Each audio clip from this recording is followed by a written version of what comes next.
recording. To look right here. All right.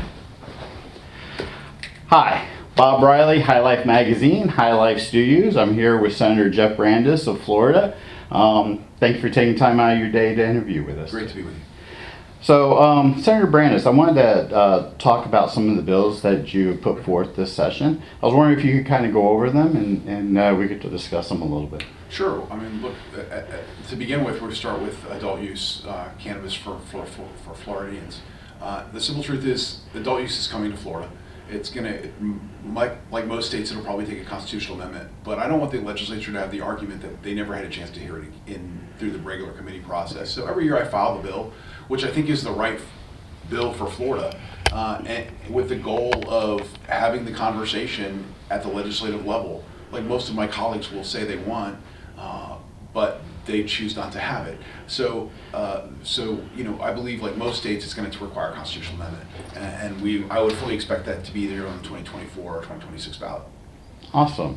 So I see that you have a workers' protection bill. Mm-hmm. Could you talk to why that's important? Yeah, absolutely. We don't think workers should be discriminated for taking medicine. We believe that this is almost under a HIPAA kind of issue, where if somebody has a medical marijuana card, they should be protected from workforce discrimination for their medical condition or their treatment of that medical condition. Awesome. And I also saw that you had a bill for reciprocity. Can you say how that could help benefit the state? Yeah, absolutely. So we have obviously 130 million tourists travel through Florida every year. We have tons of snowbirds that come down here.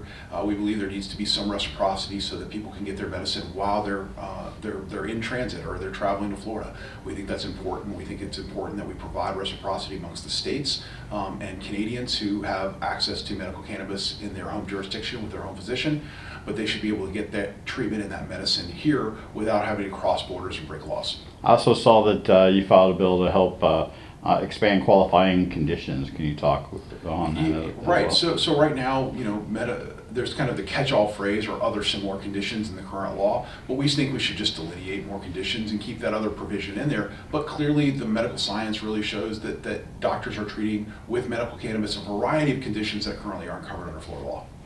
Thank you. As it relates to licensures in Florida, Florida's about to be a world awash in medical marijuana licenses with very few people growing. My concern right now is that you have existing medical marijuana companies that are going to acquire other businesses' licenses and then try to sell them. We've seen some licenses go for as high as $40 or $50 million in order to participate in the Florida marketplace. Many of those companies then have to come in with another $40 or $50 million in order to actually be in the business, in order to establish the grows, establish the processing facilities, and then the retail facilities as well. But the vertical integration market doesn't work. It doesn't work in Florida. It basically creates an oligopoly of companies, but most of them run out of product on a regular basis.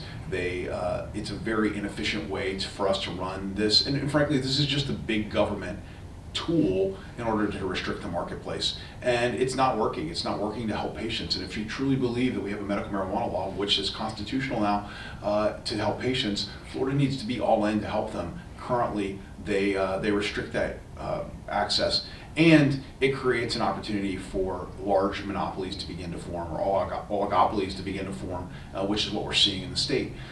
But it basically also cuts out all small businesses, all minorities, all of those individuals are cut out from the process, and that's unacceptable. As somebody who sees themselves more as a libertarian, it just is never the way that the government should control the marketplace. We should let this to be a free market. If you want to get a grow license, get a grow license. You want to get a processing license, be a processor. You want to do a retail license, you'll be able to get a retail license and a delivery license. Ultimately, medical cannabis is a delivered product to most people, as it is in California and other states. We need to recognize that we aren't seeing the problems that the boogeyman that was talked about years ago when they were shouting reefer madness in Florida. That isn't happening. Mm-hmm. Most people are using it appropriately, responsibly in their own home to treat medical issues. That's the responsible way for us to do that. I think that we should allow adults to make adult decisions as well, and if they choose to use it in an adult format, they should be able to do that as well. But the simple truth is, this is not a question of if it's going to happen. It's a question of when it's going to happen and how it's going to happen. And the legislature should treat it like every other product on the market. They can require licensure, they should require high insurance or bonding amounts, but they should allow small businesses to participate in the marketplace. Awesome. So, one other thing I wanted to talk to you about is regards to, how do you see us going into a rec market in 2024, 2026? So I think they're going to pass a constitutional amendment. I think it's going to be largely supported by your existing medical marijuana companies who want access to a broader market. They recognize that the only way they're largely going to grow this market over time is that they get recreational. But frankly, there's just overwhelming support for adult use in in Florida right now. And so over time, I think that only grows. Law enforcement has essentially stopped arresting in many areas for cannabis use. They see the world changing as well, and so I think the whole perspective is changing. But I think the legislature is just hesitant to do it because nobody wants to lead on that issue, and that's the problem. Which is why I consistently file the bill so that we at least have an opportunity for the conversation. Well, I thank you very much for your time that you took out of your day to interview with us. Thank you very much, Senator Brown. My pleasure. Look forward to talking to you in the future.